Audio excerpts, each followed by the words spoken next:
Hvad har du fanget, Leo? En krabs. Du har fanget en krabs, mand. Sejt.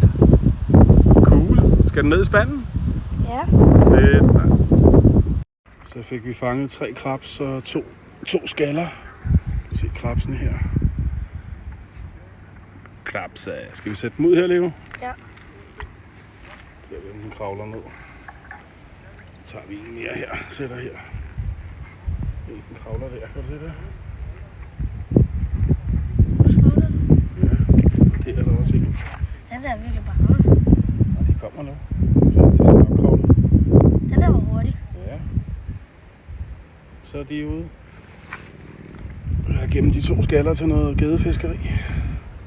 Fortsættelse følger.